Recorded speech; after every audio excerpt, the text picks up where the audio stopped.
Alright everybody, it's Wednesday, June 5th. It's going to be a garden update. This is a beautiful but invasive species called multiflora rose. I'm going to have to take care of this vine. And unfortunately all my spruce trees here have succumbed to vines, and I'm in the process currently of starting to deal with them. So if you look over here, all of this bittersweet is all wilted because I've cut it. You can see it all welted up there. So we're gonna start cutting all the way along the bottom and meticulously herbiciding everything all the way along. And we cut over here as well. There's some more wilted bittersweet up in the canopy there too. So, and then we'll try to clear this out eventually, and I'll try to plant some sort of hedgerow or some sort of something. We'll figure something out. I don't know what I'll do, but I definitely want to eliminate the road noise by having some vegetation here, as is obvious because it's heckin' loud. I also cut the crap out of this burning bush, and yeah, it's gonna take a while to come back, but I decided to thin it out a bit. It was really overgrown, so I'm gonna have to do the same with these hemlock branches here. Cut them back, and yeah, try to get a handle on this overgrown woods scenario. Anyways, what I want to do is a quick overview of all of the tomato varieties that I'm growing this year. What I'm doing currently is going through and I'm doing some maintenance on the plants. So I just added a second clip onto this one, and I removed some suckers. So if anyone doesn't understand what a sucker is, you've got the main stem, and every so often on the stem there'll be a point where there's a leaf that comes out. That's called a node. And at each node there's a chance for a new tomato plant, basically. This is a new growth tip, which is the same thing that is on the top of the tomato plant. So what'll happen is this will start to grow, and it'll start to take a lot of energy from the plant, and also it'll spread the plant out laterally, which is fine if you have the space for it to grow that way, or if you grow it in cages. But what I'm doing is something called single stem method. So what I do is I remove all of the suckers at each node,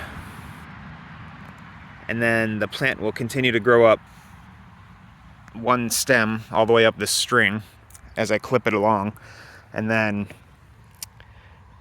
it'll make sure that it's kind of devoting a lot of its energy to the fruit production on that one stem and not into vegetative production of extra leaves and stuff. And also it's gonna save space so that I can plant tomato plants 18 inches apart like this. So I have 29 plants in 2 rows here. So we've got 18 varieties total, and we're gonna go through them one at a time real quick, and I'll explain what we've got. So right here, these two are called Ananas Noir. They're from Baker Creek Seeds. They are a red and green sort of bicolor-y looking slicing tomato. They're pretty cool looking. Right here is Kellogg's Breakfast. This is from Curtis T. Maters on YouTube. This is pineapple. Kellogg's Breakfast is like a yellow orangey slicing tomato. Pineapple, I got the seeds from Curtis T. Maters as well. So we've got 2 of those. Pineapple is a orange and red and yellow. It's called a bicolor slicing tomato. It's bigger, and they're very sweet and delicious. I've only had gold medal of this type, but I'm growing pineapple, Virginia sweets, which, oh man, I got that from Anna's heirloom seeds. We've got gold medal, which I got from Baker Creek. And then Virginia Sweets, Gold Medal, and Pineapple are all the same sort of variety of bicolor orange, red, yellow slicing tomatoes. We've got 1923 Abe Lincoln from Baker Creek. This is a large red slicing tomato, heirloom variety. This is the biggest tomato I've ever grown last year. It was like, I can't remember how many grams. I have it in a video. The video that I was doing the tomato testing and I showed it is like, it filled my entire hand, and I have massive hands. Right next door to that, we've got Caspian Pink, which is a Brandywine type variety that I believe is a hybrid, but it might not be. It might just be like a cultivated, like it might be true to seed. I'm not sure. I have to look. It might be heirloom. I don't know, but it performs much better than Brandywine. It has a lot better disease resistance, and it produces tomatoes that are sort of similar to Brandywine, which is like a pink, mild flavored slicing tomato. It's really meaty. Here's the Brandywine Sidith strain right here, right next door, so we can do a comparison. We've got another one over there that we're going to do a comparison with as well, but I didn't think to plant them next to each other. I should have stuck it over here, but and then we've got two Cherokee Purples. So Cherokee Purple is a dark slicing variety. It's got a very rich flavor. This is my second time growing it, and I really enjoyed it.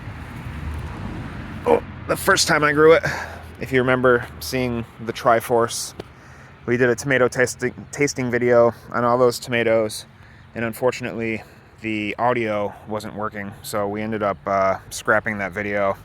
But I'll put some footage in there real quick or something like that, or maybe I'll post it sometime when I do my tomato tests from last time. So, or for next year rather. We're gonna scooch through here. Get rid of this little grass blade. Not seeing my watermelons popping yet, but it's only been a couple days. What I am seeing popping up is my, is it borage or borage? I'm not sure which, but we've got a bunch of it popping in various locations. Some over here as well.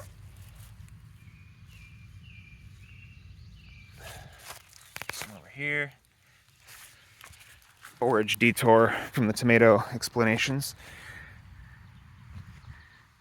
Yeah, we're gonna have them at the end of all the rows, so that should be cool. It seems to be really taken off. I didn't realize it would sprout so easily. I planted a bunch of seeds in case it didn't thrive. This thing is a monster. It's so funny. I don't have the heart to chop it down. It's so fuzzy.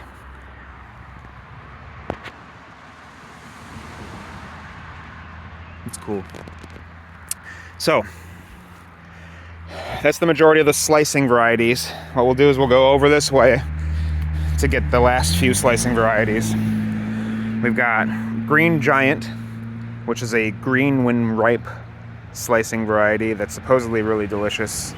Last year I tried to grow it. I got them in the ground too late. It never came ripe in time. Suffered from some disease. This plant's already looking better than last year's did, so. Right next door to that, we've got Stump of the World. If you notice, these plants are called potato leaf varieties, whereas this would be like, well, this is an even more extreme example. Very complex leaves, but these are like more normal tomato leaves. They're called fan leaves. These are also still called fan leaves, but it's a potato leaf variety. And yeah, you can see the difference right there. Lots of texture and little squiggles, and then these are just kind of round and smooth. So we've got several potato leaf varieties. There's one right here, the Brandywine down there, and then these two.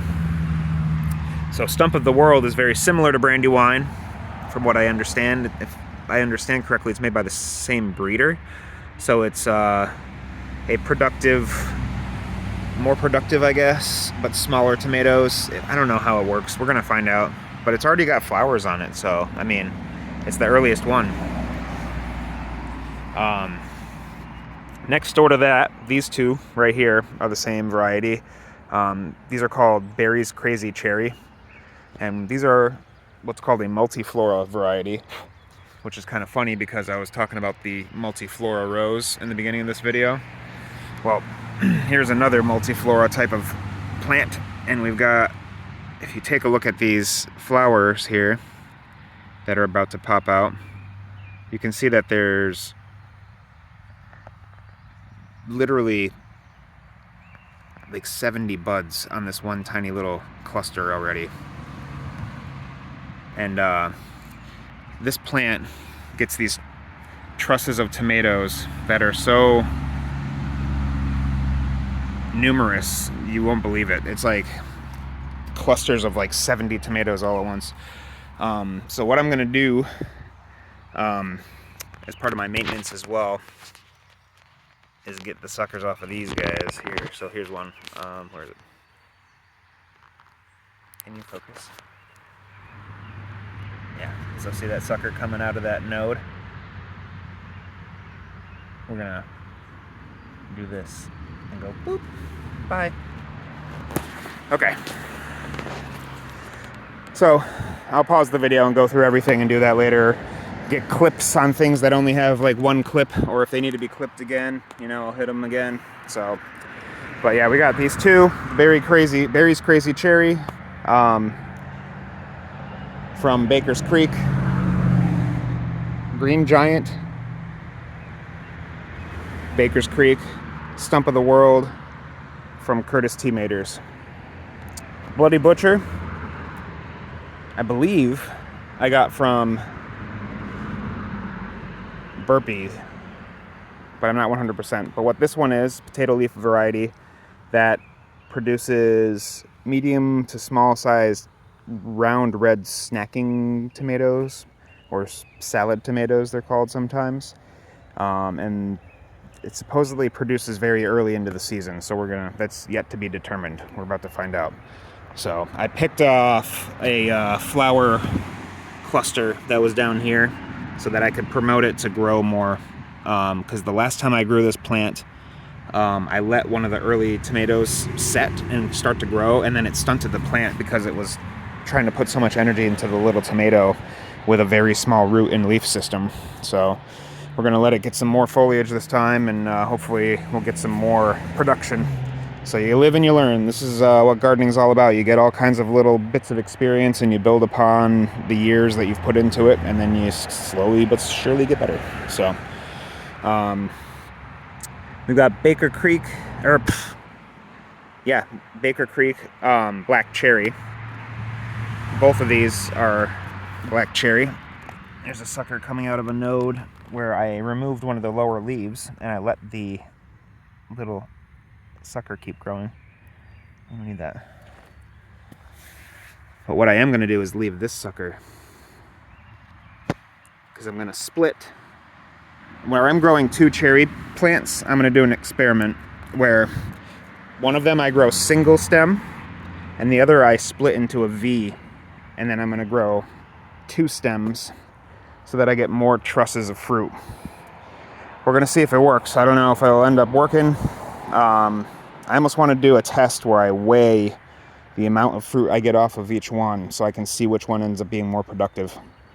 But it should be a fun experiment at least. So we got black cherry, which is a actually pretty large sized cherry tomato. Dark flesh, very rich tomato flavor. It's pretty sweet. It's good. These two are Blush, which I've never tried before. These are from Hudson Valley Seed Company.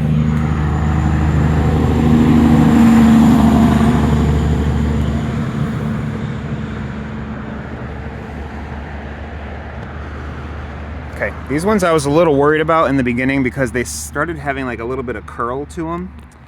And I was thinking, oh man, are these like, do they have some sort of virus maybe? Because last year I had a plant that had a lot of curl to it, and then several of my plants wound up with tons of leaf curl, and I ended up having to like cull several of my plants because there was a virus. But I was also really slacking on getting my transplants in last year, and they were sitting in like sitting water and outside in the trays for a long time and stuff. I got really lazy with it, so this year's like the opposite of that. So anyways, what Blush is, they seem to be coming back now. They're a lot healthier looking, they're looking vigorous, and they're growing up nicely. Blush is a grape tomato, I guess you could call it. It's like a long, oblong, sort of teardrop-y, ovally shaped tomato with a pointed end, and it's yellow, and it kind of fades down into like red striping. And supposedly they have a unique flavor. I've never tried them before. Again, these are from Hudson Valley Seed Company. And if you step over here to these two, which are also from Hudson Valley Seed Company, these are called Honey Drop. This is a tomato variety that was pioneered by somebody out of Massachusetts. I'm in northern Connecticut, so it's kind of like cool that it's somewhat local. And it's apparently a variety that's very similar to Sun Gold. However, some people say that they actually prefer the flavor of Honey Drop to Sun Gold. It's an orange to pinkish, some depending on the variety. It's not fully stabilized yet, I guess. So you get some, or depending on the phenotype. So you get some with, a little bit more pink flesh, some with a little more orangey flesh, some with a little more yellow flesh. So, but it's supposed to be really tasty and sweet. And speaking of Sun Gold, that is these two plants. So Sun Gold is a orange cherry tomato. It's really productive and really sweet, sort of tangy flavor, and they're really interesting, and I don't know, just a unique flavor in general. Everyone recommends them.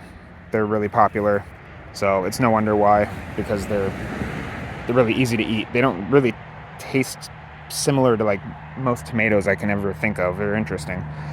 Next to that, and the Sun Golds are from Johnny's Seed Company.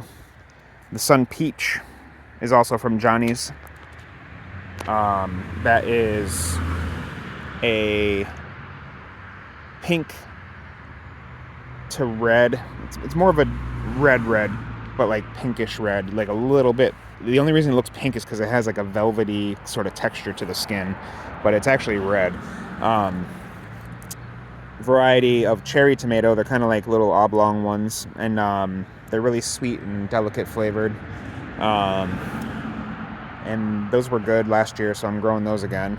And then right here, we've got the Super Sweet 100, which is one of my favorite cherry tomatoes, and it's just an old school good one. And right here we've got a Garden Pest, which they are usually not that big of a deal, but I'll show you what it is. This little guy is a flea beetle. So you see, he's actually got little legs. He's a beetle. There he goes on the ground. Let's see if he walks.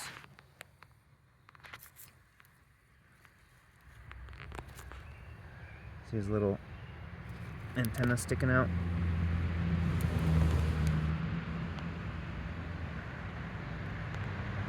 And it's a flea beetle.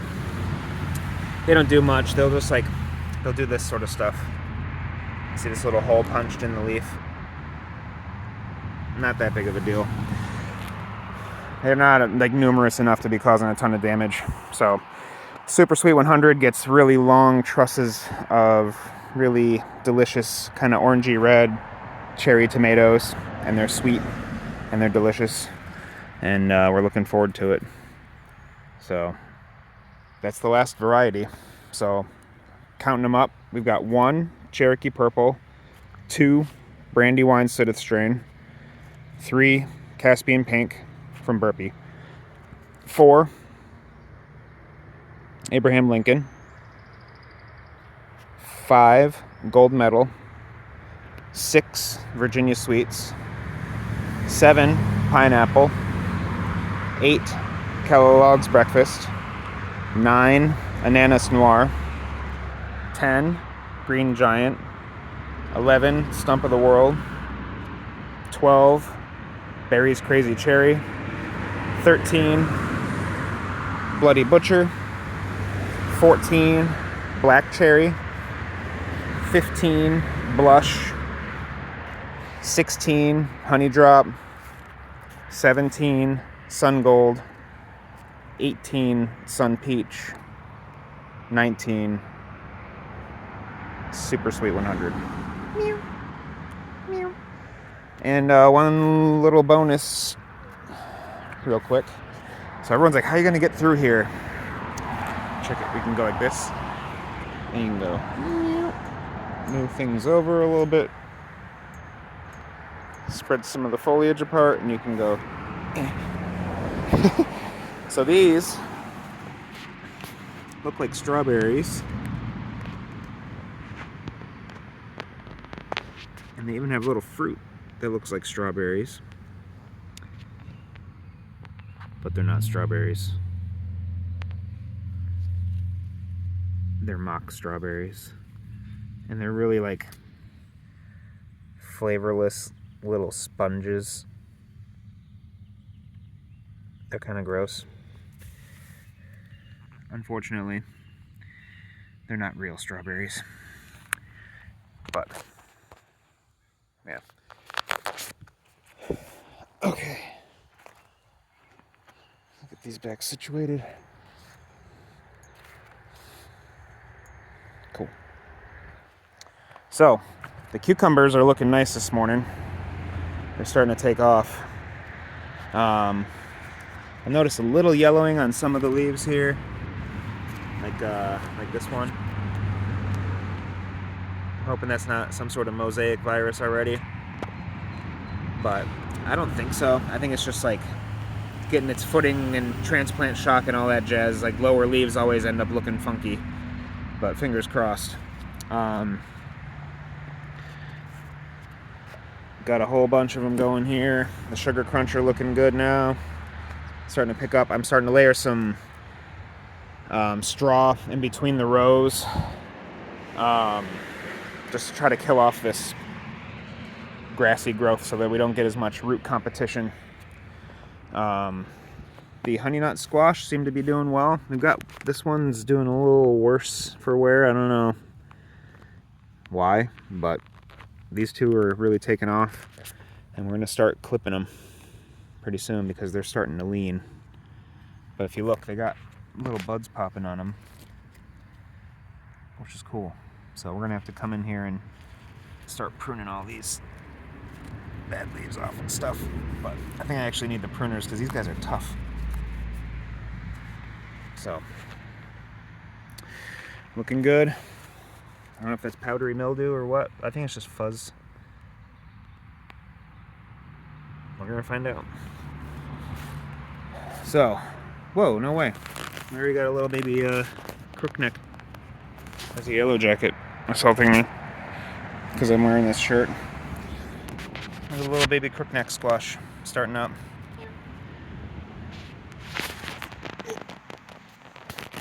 Nice. Those are looking good. Oh yeah, there's another one. Sweet. Pretty soon we'll be squashing. Any baby zooks yet? Oh yeah, there's a couple little ones. That's cool. This flower's really starting to blast. And then you can see the foliage really starting to look nice and dark on these. Even the old leaves are starting to absorb some of that nutrient deposit, and they're taking off now too. So, looking good. Peppers doing their splitty vegetative-y thing. They're looking okay. These marigolds look like crap over here because they've gotten slugged. The peas are looking nice. They're definitely starting to take off up the fence here. And we're about to have some snap peas pretty soon. I'm really happy they ended up recovering from their the great pea chomp off. They're basically at the stage that they were at when they got chomped maybe a little beyond that now. So, late peas, but what are you gonna do? Better than no peas. The brassicas are, you know, they're doing their thing. I don't know, I think I might be a little too late on these. They're darkening up nicely, but I don't know, I think they're gonna bolt. It's too hot already. But we'll see. And we got these little pansies, or no, petunias. They seem like they're getting there. I'm gonna start hitting them with some flowering nutrient, and then see if that does anything for them. But yeah, big long video today with this overview and everything. But that's what stuff's looking like now. We're gonna go check the potatoes over here, which are in the same family as tomatoes. And you can see why they call them potato leaf varieties. No. They're definitely taking off. Got some cracking through there. Pushing through. The carrots seem to be doing well as well. So, looking good today in the garden.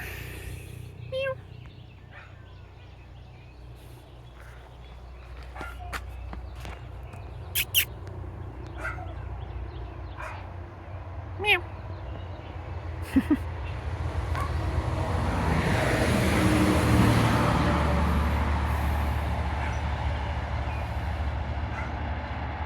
Loud truck is loud. All right, y'all. We'll see you next time. Have a good day.